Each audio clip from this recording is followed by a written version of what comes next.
else is blocking them from moving forward. In that village, they may have the worst land because just the way power is distributed. Or they may actually not have real legal title to that land. It's not their land, so why bother improving it and making it better? Because once it gets better, someone else is just going to come along and take it. They need to get legal title for that land, but the local government won't give them that title, or they charge crazy fees in order to give you that title. So what they begin to come up against is it's not working. You're not hearing me. Okay. How better? Oh yes, much better. All right. So what they're coming up against are the structural issues, the systemic issues that are keeping them poor. That is how we really solve this problem, right? But you have to rock the boat.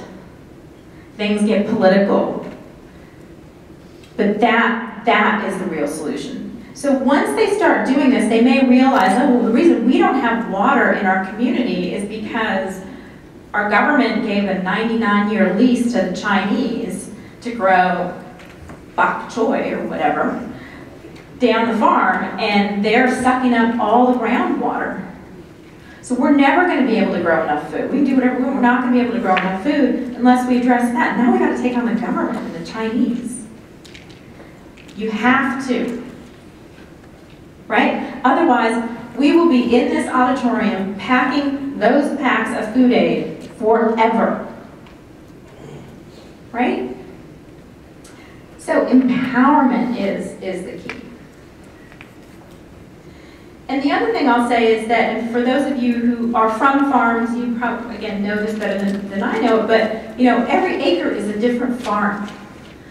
You know, every village is a different microclimate, it's different circumstances, different, and so one-size-fits-all solution will never work. But when farmers do their own analysis, what they might come up with is that actually exactly what they need is a GMO seed. That's the solution for them. Or exactly what they need is a longer handle tool. Make the hoeing twice as fast. They decide what the solutions are. They experiment. They see what works. That's sustainable. And our job as people who care is to make sure that the resources are there for them to reach out and take when they want. So I want our government to be pouring hundreds of millions of dollars into agricultural assistance. These farmers need it, but I don't want our government to be dictating what the solutions are. That's going to waste our taxpayer money. So it's not a matter of organic versus GMO, you know, organic fertilizer versus chemical fertilizer. From the point of view of Miriam, that's our intellectual debate, right, that we get to have. In her farm, it's life or death. On her farm, she should get to decide what the right solution is. She needs to know what all the consequences are. She needs to know what all the impacts are. She needs to have informed consent. But it's her decision, it's not our decision. So let's talk a little bit about food aid, because it's come up, and I know you guys are looking at it. And President Obama has a proposal right now to really reform food aid. The way the U.S. has traditionally given our food aid is in commodities, things grown right here in Kansas, and we put them on ships and we ship them overseas. It is an act of generosity, and it is a wonderful thing. But 75% of the cost of U.S. food aid is in shipping. Right? So the grains that you're giving are important, but that's not where the money is. The money is in shipping. That's a royal waste.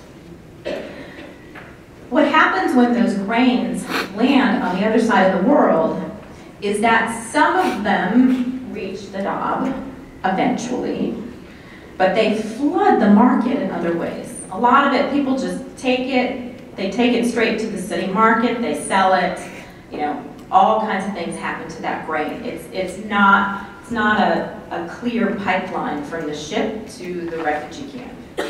So what happens is we flood these markets with grains, and that depresses the price of all the local products that, like Mari was trying to sell her extra sorghum in the market, and a ship just came in with a bunch of food aid, she can't sell her sorghum. So we're having a real unintended negative effect. But what President Obama's proposal is, and the World Food Program has been doing this a lot, is to start sourcing food from farmers themselves. Because in Burkina, I can tell you when I was there a couple of years ago, there was a drought in one part of the country, but there were great rains in the other part of the country. So they had surplus in one part of Burkina Faso, and they were having a famine in another part.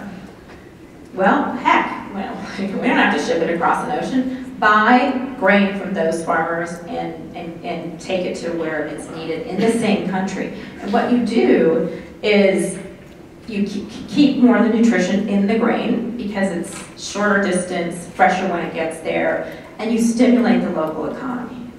Right? The next season, it could be reversed. So it's a way that makes much more sense for food aid, and it is a sustainable solution. Think about all those carbon credits those shipping companies should be buying for shipping that aid across the world.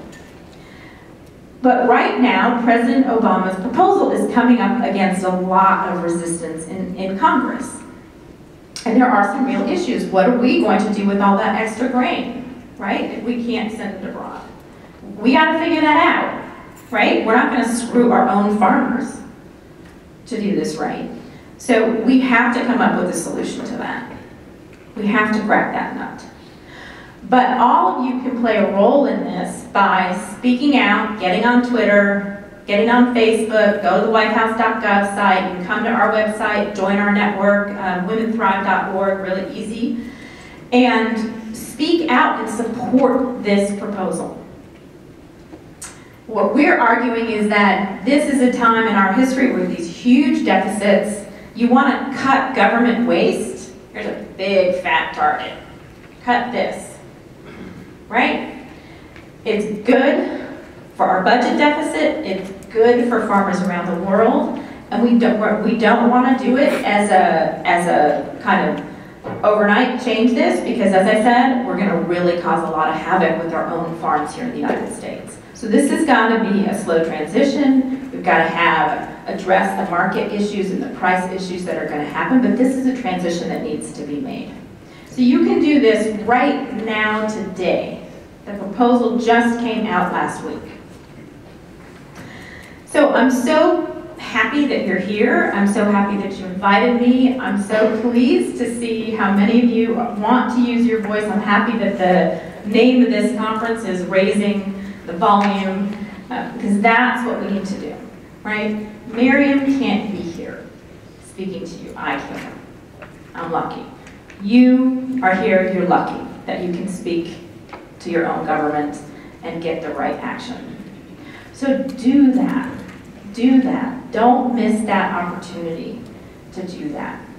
The farmers around the world, they need you. They absolutely need you. But I want to challenge you to really address the root causes in the right way. Be part of the solution to this. And I want you to question everything. Question everything. Any solution somebody brings you, question it. That's your job. Thank you so much for having me. I think we have plenty of time.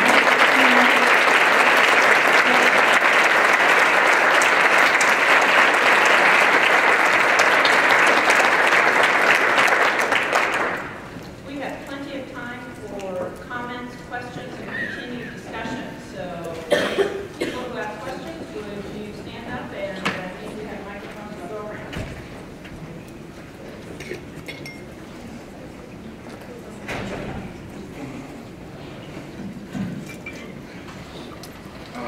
Yeah, I just was curious, if we were to, like you said, reform, like a lot of farmers have a surplus. I understand there's a lot of shortage to certain families in the U.S. itself. Would we not be able to, like, what suggestions would you have for using the surplus from the farms to assist families in the U.S. that can't afford food, like on the weekends? Like, is there a way to, like you said, it would be easier to transport grain from the country, like, to another part? Why can't we do the same here? You see what I mean? Yeah. Yeah, give that guy an A, please, like Professor too. Yes, absolutely. So I think there's a way to do it. Someone's going to have to pay for the processing of that grain and the milling of it, whether that becomes flour or bread or oatmeal or whatever it becomes. Somebody's got to pay for that part of it. And the private sector could do that. General Mills could do that. Or the U.S. government can pay for that. But that is a great way. That's what we should be doing with it. Yeah, other questions? Does anybody else's GPS? Yes. Good presentation so far. My name is Leon Kennedy. I'm from Wiley College. I'm glad that you brought up climate change in your presentation in the beginning. Because of the lack of resources, agricultural practices and even excessive hunting in those areas lead to deforestation and the loss of biodiversity.